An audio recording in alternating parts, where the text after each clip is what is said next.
At this point, I don't have any interest in reading any of the Avengers comics because the writers always do them dirty. If you pay attention to any comics featuring the Avengers, you will notice that they are constantly getting nerfed by the writers, and their intelligence is always reduced, making it really hard to enjoy any comic featuring them. I was reading Blood Hunt because I wanted to know how Doctor Doom became the Sorcerer Supreme. It turns out the Blood Hunt saga also features the Avengers, which means I was basically reading an Avengers comic. This time, I thought things would be different, but I was wrong. What could go wrong? When the team has Thor, Scarlet Witch, Doctor Strange, and Clear Strange.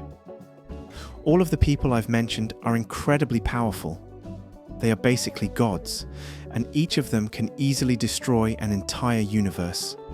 That makes the Avengers nearly invincible, right? Blade called the Avengers and gave them the coordinates of the location where he wanted to meet them.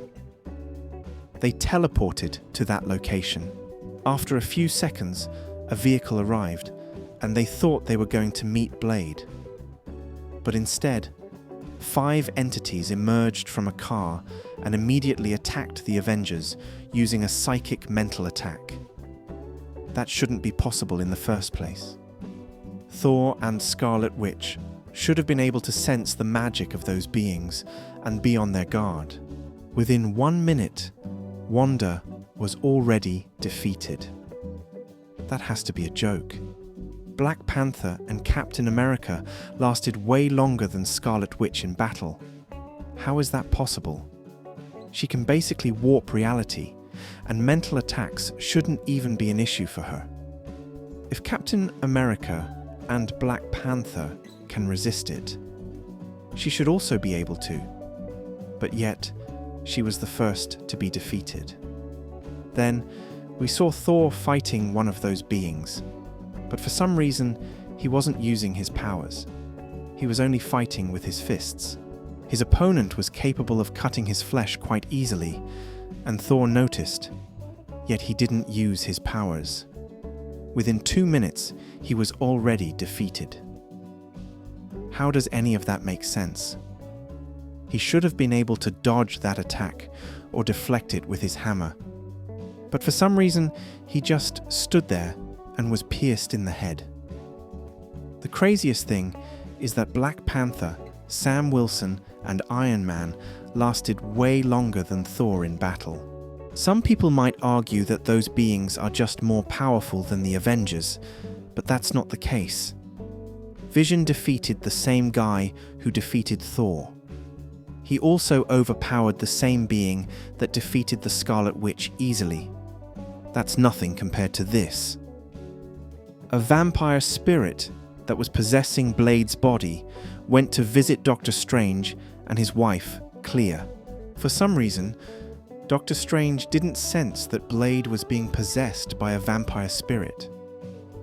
I've seen Doctor Strange many times detecting spirits with no difficulty. He can see into the non-physical, meaning if a person is possessed, he can tell with a single glance.